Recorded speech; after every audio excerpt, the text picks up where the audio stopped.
Welcome to the August Local Employment Dynamics webinar, Downtown Rebirth, Documenting the Live-Work Dynamic in 21st Century U.S. Cities. My name is Sarah Gutchow, and I'm with C2ER and the Labor Market Information Institute. Before we start our presentation, let me first go through a few logistical items. All webinar participants are in listen-only mode, but there will be time at the end of the webinar for a question and answer session. If you have any questions for our speaker, feel free to type them in the questions box, which you'll see in the GoToWebinar interface. You can submit questions at any point during the webinar, but we'll hold them until the end of the presentation. I will go through them and read them out loud to our panelists. Again, feel free to submit questions at any point during the presentation. Now please welcome our panelists from the U.S. Census Bureau, Erlene Dowell, Marketing and Training Consultant for the Longitudinal Employer Household Dynamics for the Center for Economic Studies.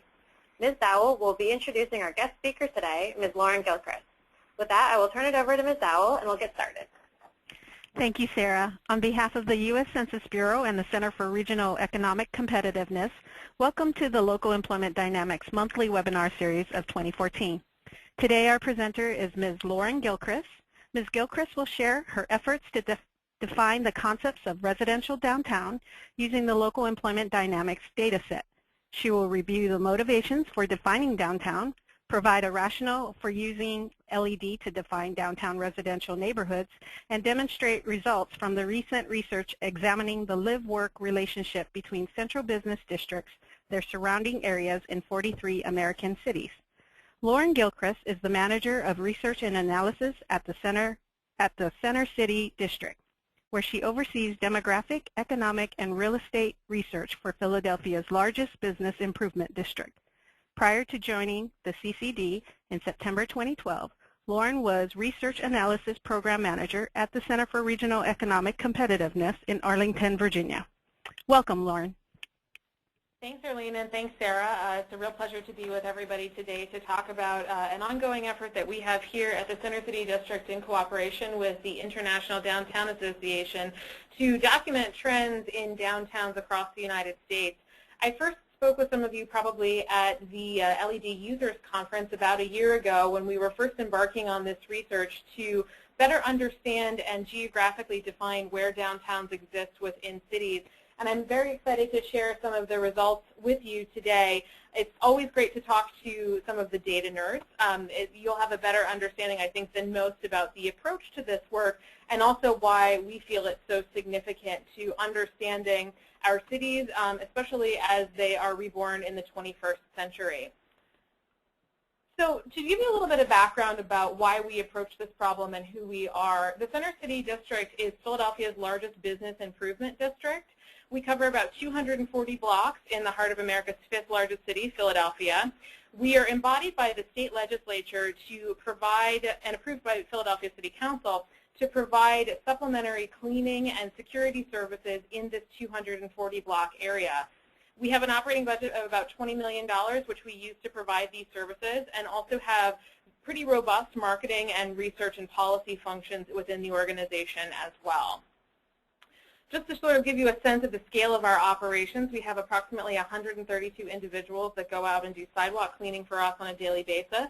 We have our own police substation within the organization. It's our commitment to sort of private-public partnership. And then we have a whole robust function of public safety services that were implemented beginning in 1991 when the CCD was founded. In addition to the services that we provide, we've also made significant capital investment in Philadelphia's downtown, Center City. We maintain more than 890 trees and planters. We have a whole series of signage in the downtown. We've invested in pedestrian and vehicular lights and also developed a signage system that better enables pedestrians to navigate the downtown and our transportation systems. In recent years, we've begun investing in larger capital projects, specifically parks. We now manage, well, it will soon be 4 parks within the downtown, the latest of which is going to open in just a few short weeks on the west apron of City Hall, for those of you who are familiar with Philadelphia. This is Dilworth Plaza, to be renamed Dilworth Park. In addition to significant transportation access improvements, we've essentially created a new front lawn for the city of Philadelphia. So that's a very exciting project for us and also has, pretty significant implications for our research and policy function as well.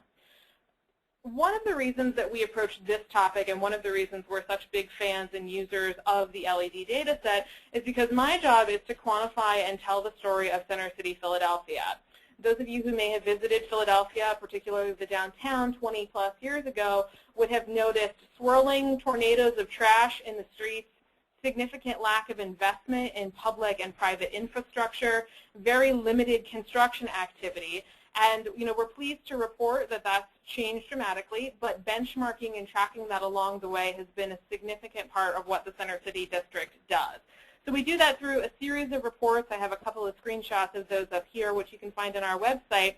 But basically, this is our communication vehicle to the development community and to residents in the downtown and businesses. As a business improvement district, we assess both residential and commercial real estate. So we feel it's important that those constituents of ours stay up to date and understand the trends that are happening macro and microeconomically, as well as with policy in Center City. Part of our job, as I mentioned, in telling this story is to understand sub-county employment. So LED, as you all know, is really one of the most effective and easiest to use tools to be able to do this. So this is just, a couple of quick shots of some of the things that we've done in the past. We find it very powerful to be able to articulate that Center City has 44% of all employment within the city of Philadelphia, and to understand the other employment nodes that surround Center City and exist within the city itself.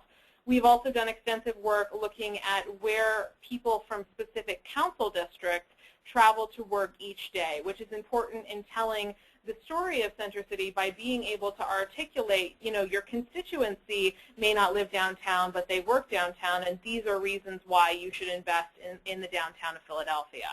So in addition to this, we obviously also share best practices with organizations around the country. I've spoken with this LED audience before, but we remain actively involved with the International Downtown Association, which is our primary trade organization for business improvement districts. As I mentioned, the CCD is one of the largest business improvement districts, but we're part of a network of more than 1,400 bids across the U.S. and Canada. In New York, for example, there's dozens of bids that have been legislated by the government there. We are one of 3, I believe, in the city of Philadelphia right now. All of these bids have varying levels of capacity for services as well as research in particular, but all of them have a need to be able to track job trends as well as residential trends. So the International Downtown Association has been instrumental in disseminating some of those best practices to these types of organizations. When we talk about defining downtown, I love to tell everyone that this is a direct quote from my boss, which is, LED is the holy grail of downtown research. Prior to receiving data through the LED program, it was very difficult to be able to effectively track employment trends, and not to mention we had no sense of where people were living and working in an easy-to-use manner. So when we say it's the holy grail, we really mean it. But the grail is not easy to reach. There are many trials in your pursuit of the grail, and one of those trials that we have tried to make easier for others that come after us is defining the geographic space of downtowns. So I'll talk you through a little bit about kind of how and why that came to be. So there's a professor at the University of Pennsylvania by the name of Dr. Eugenie Birch, and Jeannie has been involved with the effort to understand downtown trends, both population and economic, for a long time now. She conducted a study a number of years ago in partnership with Brookings that examined who lived downtown. When she conducted that study in the mid-2000s, the story was very different than what it is today. But nonetheless, she provided some of the basic benchmark data and typologies of downtowns as they emerged from their 20th century slumber into their current state in the 21st century. And in this study, if you're interested in checking it out, she characterizes the population and household growth rates as well as some of the basic demographic characteristics. One of the things I think is most interesting is that she provided some sense of typologies for downtowns, which we build on a little bit in our work, but basically talking about the fully emerged downtowns to the struggling downtowns and looking at the population characteristics therein. One of the things that was challenging, that Jeannie would tell you if she was here today, is that her definitions of downtown were somewhat subjectively defined. She essentially relied on extensive interviewing of downtown leaders to understand which census tracts corresponded with the area that they and the market felt was downtown. So we said, let's build on all of this great work and let's try to do something a little bit more objective, especially in light of a recently, well, maybe now not so recently, but a report that was released by the Census Bureau about 2 years ago that looked at patterns in changing patterns in downtown population. So the Census Bureau released this study in September 2012, and it caused a bit of a stir in the downtown community. There were some trends that folks did not think were in line with what they were actually observing in the market. There were population numbers that were not what downtowns themselves were tracking. And when you dig into this report a little bit, you'll see that the Census Bureau did a very standardized methodology for defining downtown in terms of the geographic space. So for the purposes of their report, they defined downtown as a 2-mile radius around the city hall of a metropolitan or micropolitan area's principal city as the definition of downtown. So effectively what that would mean is in the Philadelphia region, which also includes Wilmington, Wilmington didn't get characterized in the report because it's not the principal city of the Philadelphia MSA. And it also posed a number of challenges in terms of the location of City Hall.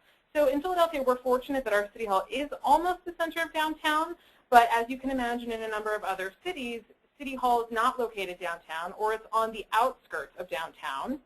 In many cases, a 2-mile radius is in fact much too large for what people would consider the market for downtown, or what even feels like downtown. If you think about walkability, for example, a 2-mile radius around City Hall from end to end would be 4 miles. So that's really outside the generally accepted standards for what is a walkable area, which we would argue downtowns are walkable. And then also a 2-mile radius in many cases cuts across significant geographic barriers, including major highways, rivers, industrial areas, etc. So you can imagine, how this definition could cause problems in certain areas. So in many cases, this was leading to an understatement of population growth rates between 2000 and 2010, creating misleading narratives about the downtown population and how it's changed, and as I mentioned, was working at odds with locally accepted geographic boundaries for downtowns. So the work also builds on our own understanding and existing concepts of downtown for Center City. This sort of research was conducted prior to my tenure at the organization, but was still using LED to define the boundaries of the Center City, Philadelphia downtown area. So on this map, you can see in the blue outline, these are our administrative boundaries for the Center City District. This is the area in which we provide services. But the 4 zip codes in the darker area constitute the Center City core, which is effectively our central business district. Also covers 4 zips. And then to the north and to the south, this is our extended Center City area. And within this whole area that we call Greater Center City, we effectively observe a 42% rate of people who are living in this area who are also working within this area. So we said, let's think about how we can build on this live-work relationship and use our understanding of Philadelphia and how it functions and help other cities better understand what the geographic boundaries of their downtown are and what the changes have been therein. So I'll just illustrate the problem quickly, although we talked a little bit about this already, to demonstrate some of those issues that the standardized 2-mile radius around City Hall was producing. So this is a map of downtown Baltimore, effectively, coming out of on the map, and you'll see where the red kite is. That is Baltimore's City Hall, and you'll see on the left side map, that's the 2-mile radius around City Hall. And then you'll see on the right side the half-mile and 1-mile radii, which make a little bit more intuitive sense. You'll see on the left side, the 2-mile radius is crossing 95 in the south section of Baltimore, which is clearly too far for generally accepted walkability standards. The right side is doing a better job of that, but really it's not, as I'll show you in a second, kind of covering the central business district and looking at the business district's relationship to the areas around it. So this is a Google Earth photo of Baltimore CBD, and you'll see pretty quickly in this photograph just how dense it is in the center of the photo, how the density of buildings kind of drops off as you look to your left, and then how it's impacted by that major highway that is to the right. But also, at the same time, you'll see kind of, moving north and moving south that there is significant development in those areas that may or may not be captured effectively kind of by this one-size-fits-all definition. So in talking with the Baltimore Business Improvement District, we said, what do you consider to be your central business district? What census tracts correspond with that? And this is what they effectively came up with and said, let's investigate what this kind of geography does to the data and to the numbers. So this is what Baltimore would define as their central business district. And it's much more concentrated around the Inner Harbor. For those of you who know Baltimore well, you'll see then that 2-mile radius around City Hall, which was grabbing a significant portion of the city to the north. So when you buffer that area from the edges of the census tracts, you'll see something that emerges as a slightly more logical pattern for the flow of workers. Obviously water continues to pose some challenges when you look at this, but we sort of said, this is capturing the residential neighborhoods surrounding downtown a lot more effectively than kind of the blunt instrument of a 2-mile radius around City Hall, and Baltimore generally agreed with us on that as well. So we started by saying, let's look at what this does in terms of the live-work relationship. So for us in Philadelphia, this idea of live-work is very important. We have a 17th century, 18th century street grid in Philadelphia. It's very dense. It's very compact. It creates an extremely pleasant walking experience. I walk to work every single day and typically walk down, gorgeous little historic side streets to get to work, which is just amazing. And we wanted to see, what that looked like in other cities. So as I mentioned, here in Philadelphia, within our primary trade area, we see about 42% of people living and working in that area. And we said, let's see what happens in Baltimore. So using these definitions supplied by Baltimore, we were able to see that within the central business district itself, almost 32% of everybody who is living there is also working there. And then that drops off, significantly as you move a half mile, a mile, 1.5 miles out. But there still is a relationship, and it typically is somewhat linear, which is something that we investigated and I shared at the LED conference last year. So to provide another example of why this is challenging, New York, this is just the ultimate example of why the 2-mile radius around City Hall is challenging. So New York City Hall is located very far downtown on the island of Manhattan. Most of you are probably familiar. And when you drop a point on City Hall and you look 2 miles around that, you'll see that the Census Bureau's report was effectively characterizing parts of Jersey City and parts of Brooklyn as being downtown Manhattan if you're exclusively using that blunt instrument of a radius. So we said we think that we can help with this conversation. We think that we can move some things forward that make more sense for practitioners on the ground. Let's put together a study and let's see what we can learn from that. So effectively what we did was we determined that we wanted to look at the 150 largest cities for jobs in the country. So we used the loads data, which is the raw data out of the LED program, to determine the 150 largest places for primary jobs. So we looked at workers. We wanted to make sure that we weren't over-counting for people who might be engaged in part-time employment or who might have multiple jobs. So we looked at primary jobs for places, which is the closest thing that one can get to cities in the Census Bureau's geographies. So this is a map of the 150 largest cities for jobs in the country. This is essentially what we used as our universe for investigation. You'll see we have a lot of cities included in the study from California, quite a bit dispersed throughout the Midwest and South, and obviously all of the usual suspects pop up on here. So the next thing that we needed to do, given that we had such a large coverage area of the country that we were looking at, was to define the employment nodes within these cities. So we effectively relied on a definition scheme that used job density as a proxy for the central business district. So we looked at job density levels within the 150 cities. We tried to determine if discrete clusters existed, and in many cases defined multiple employment nodes for each of the 150 cities. So here in Philadelphia, for example, Center City is a discrete employment node between 2 rivers, between the Schuylkill River to the west and the Delaware River to the east, and on the other side of the Schuylkill is another discrete employment cluster, which is primarily made up of hospitals and universities, the University of Pennsylvania, Drexel University being the primary employment drivers over there. Same thing exists in Manhattan. We looked at Midtown and downtown Manhattan, and as well as Brooklyn and New York City, which I should mention also, the 2-mile radius definition in New York would not have covered Midtown Manhattan if that was the blunt instrument that was truly used for that project. So we said, let's try to understand, not just central business districts, but let's try to look at employment concentration and see what we can learn. So we very much felt that we wanted this research to be used by other practitioners, and we decided on census tracts as our geography level because they're probably the easiest level of geography that's both meaningful and manageable within the census data.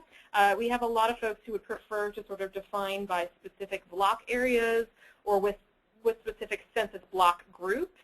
But we said we're never going to be able to do extensive research on this without significant time and effort if we don't keep the geography manageable. So let's use census tracts. And then we also, where we had partners and were able to identify knowledgeable people, solicited feedback from our partners to determine if they thought these were, reasonable commercial district boundaries. So just to kind of show you again what I was talking a little bit about with Philadelphia, it's pretty clear, I think, in some of these maps, where we were going. So, this is the city of Philadelphia on the left. You'll see where 76 crosses 676. That's approximately our primary office district. And to the west of 76, on the left kind of southern side of the map, that is University City. So you'll see that the clusters here have emerged pretty strongly and pretty discreetly, which I'm kind of showing in the top right map as well. And effectively, we took that job density that on the map was able to generate for us and overlaid it with the census tracts, which you'll see in the bottom map, and then used those for our CBD definitions, for our geographic definitions.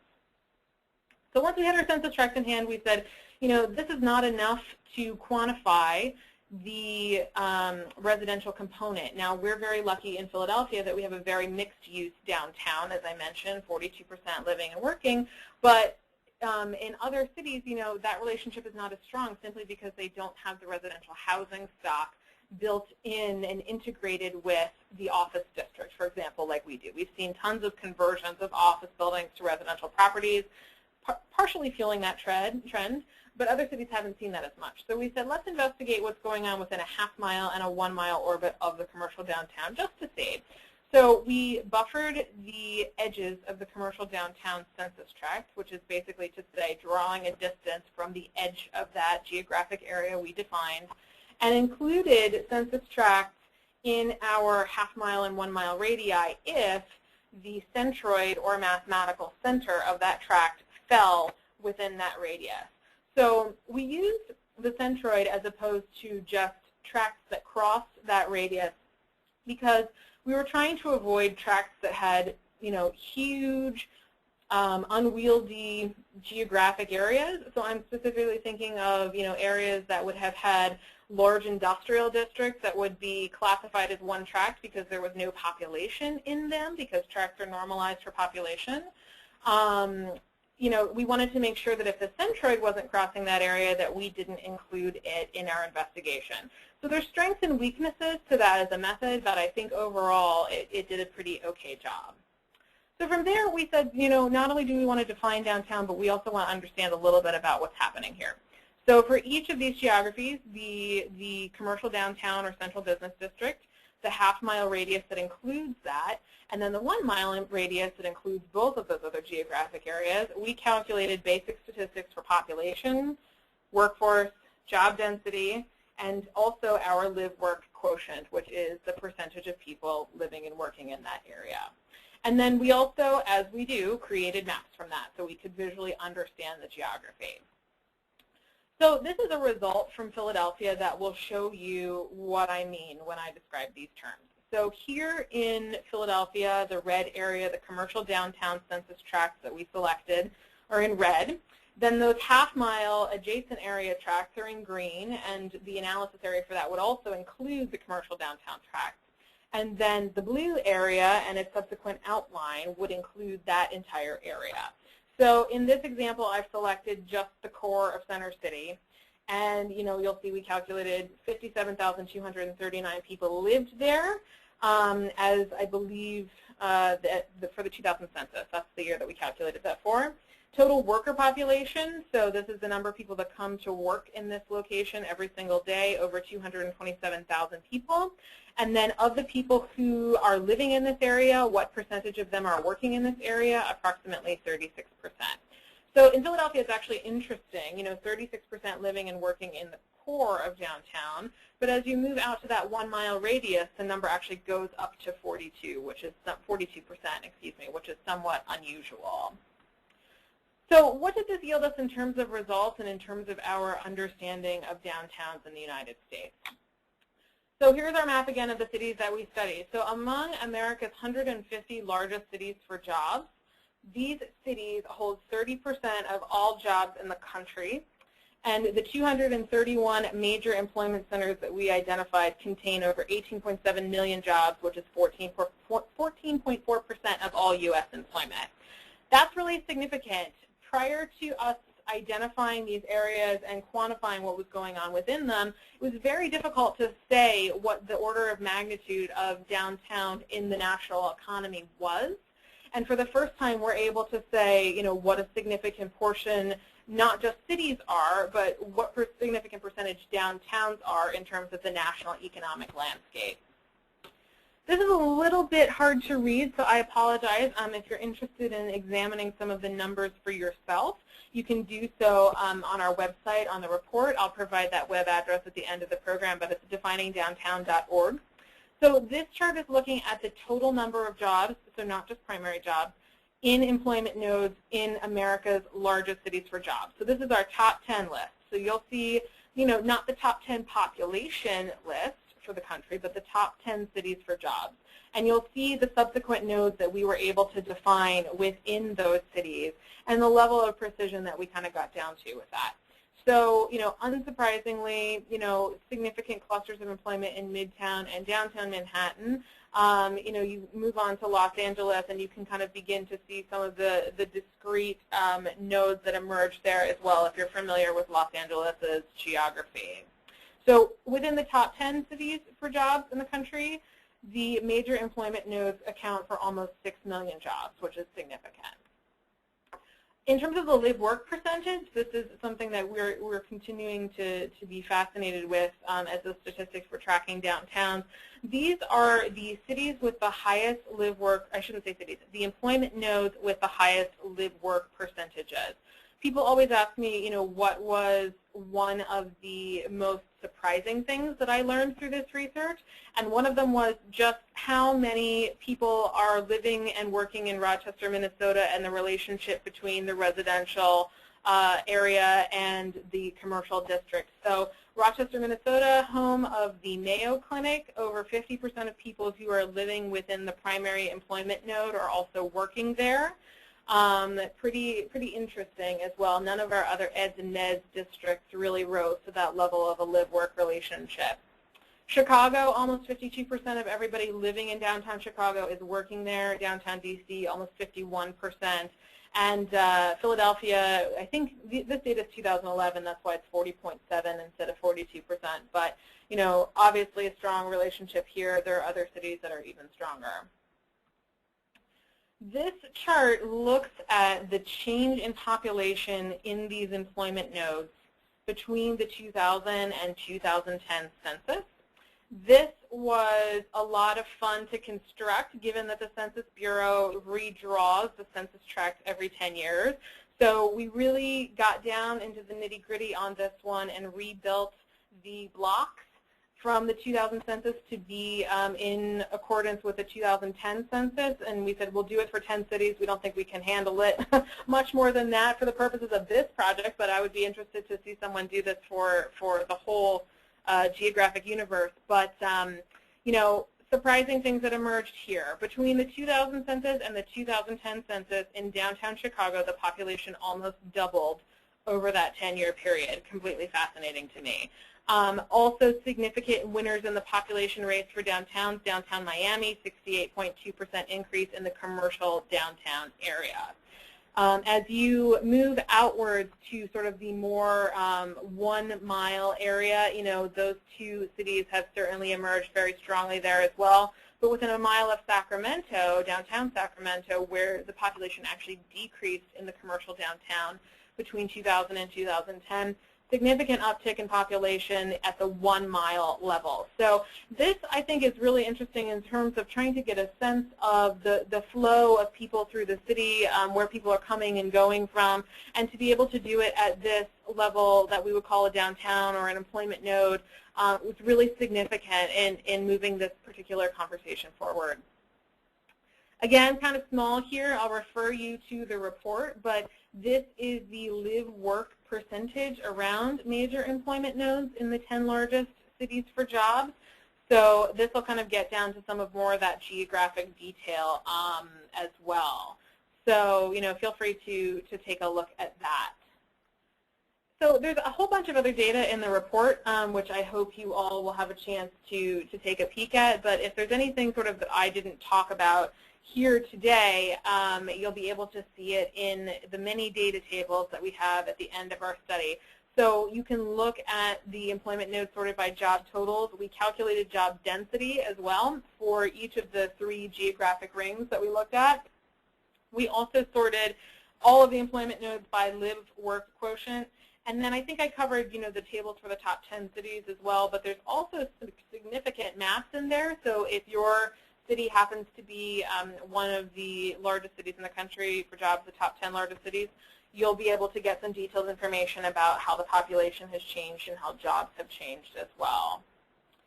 So in addition to what we were able to learn about trends in the economy and trends in population, we also felt that we should try to give some descriptive information about the types of employment areas that we were studying. The thing I should say is they are not all the same. We were not specifically looking for the historic concept of downtown in our work. As you can see from my list here, among the 231 employment nodes studied, 147 of them were commercial downtowns, traditional downtowns, town centers in smaller cities. So obviously a significant proportion, but we also noted this trend of, urban education, cultural, and healthcare areas, as well as office and research parks emerging in urban areas. And we said, we can't really ignore these as significant drivers of the economy in these cities, so what are we going to do? So we decided to include them in the study, but also to provide, some sense of what kind of places they were, because they were not really downtown. We are a downtown bid. We work with the International Downtown Association, but increasingly, this idea of live work is playing out in new and interesting ways around the country. So here in Philadelphia, as in many other cities, we have sort of a whole urban environment that is emerging around the campuses of the University of Pennsylvania and Drexel University, building off of some of the work that Brookings and Bruce Cass at Brookings is doing on the idea of innovation districts, so much so that Drexel is currently engaged in a major capital project to develop this kind of live, work, play zone on its campus in West Philadelphia, integrating itself into the community through investments in public education, as Penn has done in the past, but also creating spaces for the university and office space to be commingled along with market rate residential spaces, student residential spaces, and not public housing, but subsidized residential areas as well. So we said, this is an important trend, let's try to keep track of it. So this will give you a sense of, some of the different types of places that we studied. So to get a sense of the urban form itself, one dominant downtown employment node, here is sort of what that looks like in Seattle. You'll see there's a little university pocket, popping up there to the north, but for the most part, Seattle's employment is pretty concentrated downtown, and this constituted 61% of all of the job nodes that we studied. This is Cleveland, for those of you who are from Cleveland. Cleveland made up this kind of bifurcated job scenario, or it kind of typifies this bifurcated job scenario where you have a strong, dominant downtown employment center, but you also have this kind of emerging university district. So in the center of your screen, that is downtown Cleveland along the lake. And as you move east, this is kind of Cleveland's EDS and MEDS district. We called them anchor institution districts in the report. And together these made up about 21% of all of the areas that we studied. These are much more difficult to sort of assess visually, but this is a map of Atlanta on the left and Jacksonville, Florida on the right. So Atlanta, we called this kind of dispersion of jobs multiple strong employment nodes. You can see a couple emerging. They sort of blend together a little bit, but there really are about 3 distinct areas here in terms of what people on the ground locally think of in terms of employment. And then in Jacksonville on the right, I mean, you know, the water certainly is not helping, but you will see that, you know, the clusters of employment are spread throughout the city municipal area. So we basically said this is decentralized employment, and that made up about 10% of all of the nodes that we studied, for all the cities we studied. So as I mentioned, this information is available on a great little website that we developed for the purposes of disseminating the information. It's called definingdowntown.org. And on this site, you'll be able to obviously access the report, but there's also some maps that you can kind of play around with. So the example on the right in our GIS Online map for Philadelphia, this is available for a number of other cities. I believe the number is 45 or so on that website if you'd like to go through, click through, play with the data yourself. And you can also download the data as GIS shapefiles if you'd like to use anything. If we happen to cover your urbanized area, it should be in there. Please feel free to check it out. And then just sort of more about, you know, the process of conducting the research. You know, myself and there's some information about myself and Paul Levy and our project team and the International Downtown Association. So please, you know, check it out at your leisure. The report's about 20 megabytes, so it's a little big. But let me know if you have any issues with that. And at that point, I think I'll just wrap my portion of the presentation for now. I hope that you all have some questions. I love talking about this work, so please feel free to ask away. Great, thank you, Lauren. We will now begin the question and answer portion of the webinar. We've received a few questions regarding the availability of the presentation after the webinar. The full webinar and presentation will be made available on the C2ER and the LMI Institute websites within 24 hours after the webinar. As soon as they are available, we will be sending out a follow-up email to all attendees with links where they can be downloaded. So our first question is, on the debate over the right size for downtown, is anyone looking at calibrating this to the overall size of the city? Is anyone looking at what? I'm sorry? Calibrating this to the overall size of the city. We have not looked at that. I'm not aware of any effort to do that. We felt that the commercial area should be defined by jobs and calculated the job density in there. But no, I don't believe that there's any effort to calibrate that by city size. Great, thank you. Okay, our next question is, do you think the live and work numbers are underrepresented since sole proprietors and self-employed do not show up in the LED data? Probably. So in Philadelphia, for example, I'm sorry to keep using it as an example, but it's the only city I have numbers off the top of my head. Between 1999 and 2012, the BEA, the Bureau of Economic Analysis's sole proprietor, or I should just say proprietor series because it includes partners and proprietors. Proprietor series saw a 132% increase in the number of proprietors that we have in the city of Philadelphia. So obviously some of those are partners, so law partners or accounting firm partners would be in there, but we are pretty confident that that's also including a lot of people who have transitioned away from traditional wage and salary employment and moved towards working for themselves, either as contractors or starting their own firms. So I would say in many cases it probably is underrepresented in the LED data, and in many cases there's probably a stronger case to be made for that live work number. Great, thank you. So our next question is actually a comment. One attendee said you can use neighborhood change database to replicate population change from 2000 to 2010 for all cities, and neighborhood change database is a product of geolytics. Okay. Okay, our next question is, how has the information in the report been applied since it was published? Sure. So we have been working with a couple of different groups to apply the geographic areas that we define for their purposes. So there is a researcher out of UNC Chapel Hill by the name of Emil Malizia, and Emil is in the City and Regional Planning Department at Chapel Hill. And working with our geographic definitions, he wanted to pair that with measures of vibrancy. So for example, number of restaurants, public safety, street grid density, a whole host of measures, and to look at vibrancy in the areas we defined as they related to the performance of the commercial office market. So effectively what he did is looked at the CoStar data for the areas that we defined and looked at the vibrancy scores of the markets that we defined to look at office performance over time in those areas.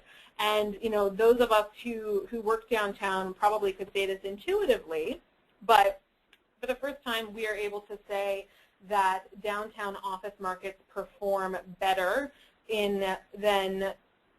vibrant office markets perform better than non-vibrant office markets. So that is to say they experience lower vacancy rates, they experience higher rents. So that has pretty significant implications for commercial real estate developers. So that's one of the ways in which the data has been applied. And then, the individual business improvement districts that we worked with, some of them have adopted some of those geographic areas, but at the very least are also looking at trends in those areas to try to do comparison as well. So, we're always open to suggestions for other things that we should be looking at for these areas. Great, thank you. Our next question is, census tract sizes and shapes are determined by housing and population distribution and density, not by job location and density.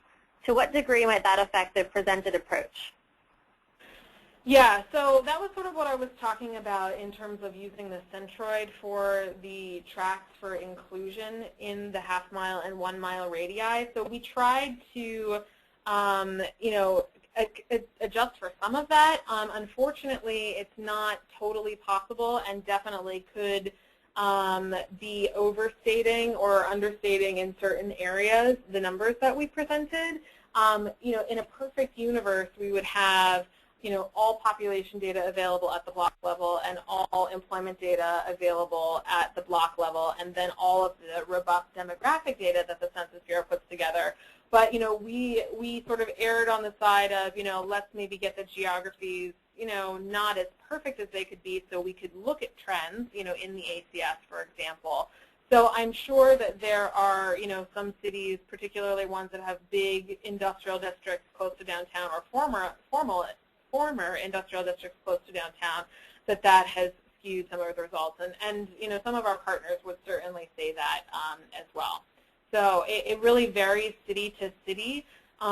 We'd have to look at the tracts, to pinpoint the ones where it might be creating those issues. Thank you. So I think we have time for a few more questions. Our next question is, how would you recommend adapting your methodology for cities with no real distinctive central business district? That's an interesting question.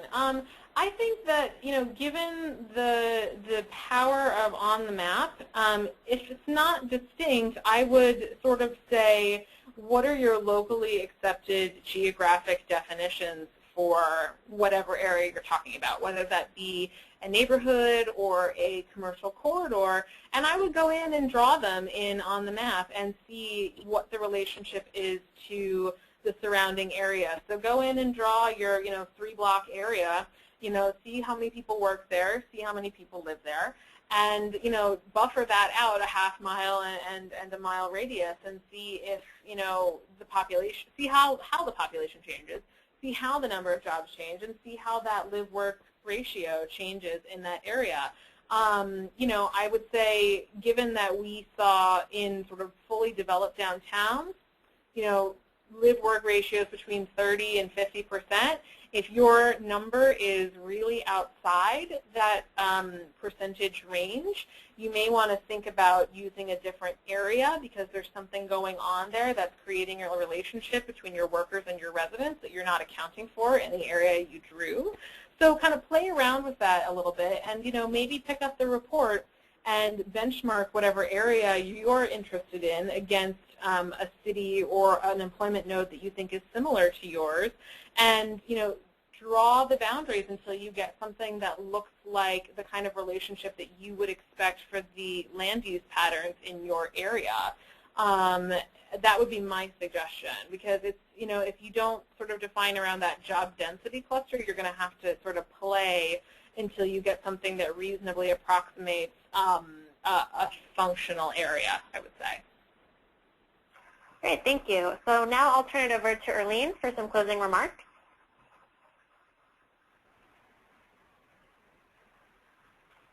Thanks. I would like to thank everyone for joining us today, and thank you again, Lauren, and to C2ER. We do not have a webinar scheduled for next month, but join us in DC September 9th through the 10th for our free annual LED workshop. Visit our homepage at lehd.ces.census.gov to register. Thanks, Arlene, and thank you to our panelists for this interesting and informative presentation, and to all of our attendees for their thoughtful questions. The full webinar and presentation will be made available on the C2ER and the LMI Institute websites after the webinar, and tomorrow we will be sending out follow-up emails to all attendees with links where you'll be able to download the presentation and webinar recording. We hope to see you again at our next LED webinar.